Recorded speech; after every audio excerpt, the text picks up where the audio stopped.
안녕하세요. 이번에 소개해드릴 운동은 하체 근력 운동 중 관절염에 효과적인 실내 자전거 타기입니다.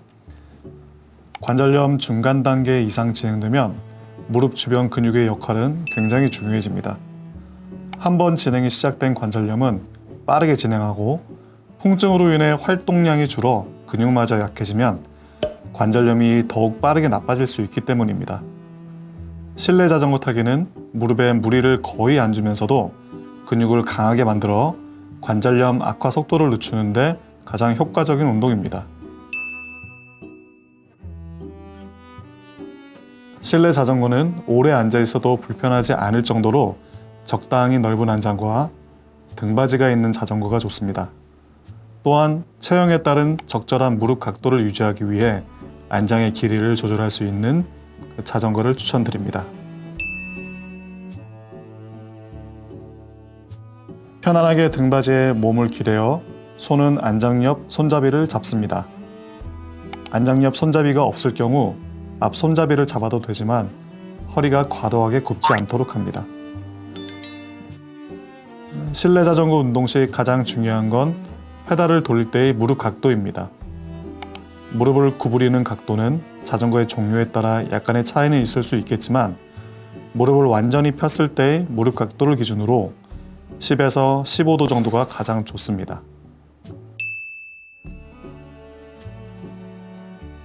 첫 번째는 자연스럽고 정확한 동작 익히기입니다.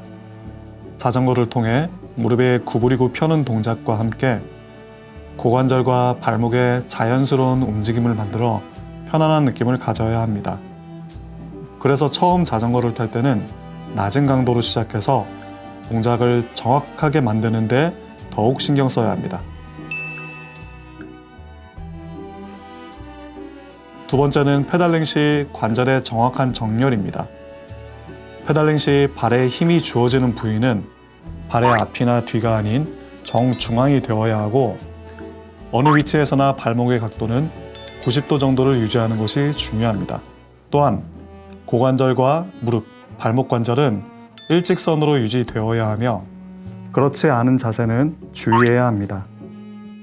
체형적으로 어쩔 수 없이 무릎이 안쪽으로 틀어진다면 발을 바깥쪽으로 약간 돌려주는 것도 다리를 일직선으로 만드는 한 방법이 될 수 있습니다. 세 번째는 정확한 근육의 사용입니다. 페달링 시 힘이 집중되는 각도는 무릎이 가장 높은 위치에서 무릎이 완전히 펴질 때까지의 각도입니다. 무릎이 펴질 때 바닥에 페달을 발로 밟고 누른다는 느낌을 가지면 좋고 특히 허벅지 앞쪽 근육에 힘을 주는 느낌에 집중해서 타야 합니다. 마지막으로는 자전거를 탈 때의 적절한 운동 강도입니다. 강도 설정을 하는 방법은 여러 가지가 있지만 무릎 관절이 아픈 분들에게는 계단식 방법이 가장 적절합니다.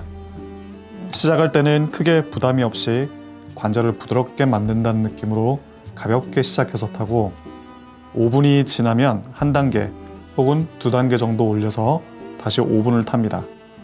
이렇게 15분에서 20분 정도 지난 시점에 자신이 탈 수 있는 최대 강도로 5분을 더 타고 마지막으로 한 두 단계를 내려서 5분 탄 후 운동을 끝내는 방법입니다.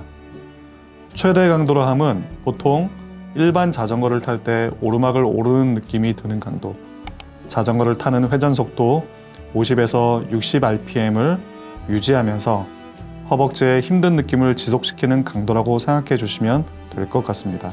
실내 자전거 타기가 익숙해지신 경우 힘든 강도를 유지하는 시간을 조금 더 늘려주시거나 시작 후 10분 시점에 최대 강도를 타신 후 5분 정도 강도를 내렸다가 다시 최대 강도로 5분을 타는 형태로 조금씩 바꿔주시는 것도 좋습니다. 우리는 지금 무릎이 이미 한 번 아팠던 경우이기 때문에 너무 빠른 속도로 타거나 회전 속도를 50 이하로 떨어뜨리면서 너무 높은 강도로 타는 것은 추천하지 않습니다. 일정 속도로 일정 강도를 유지해서 근지구력과 근수축력을 모두 조금씩 향상시키는 것이 목표이기 때문입니다. 실내 자전거 운동은 불편한 무릎의 안정성 회복에 가장 안전하고 효과적인 운동입니다. 건강한 무릎 관절 만들기의 핵심 운동인 실내 자전거 타기를 통해 더욱 자신감 있는 일상을 회복하시길 바랍니다.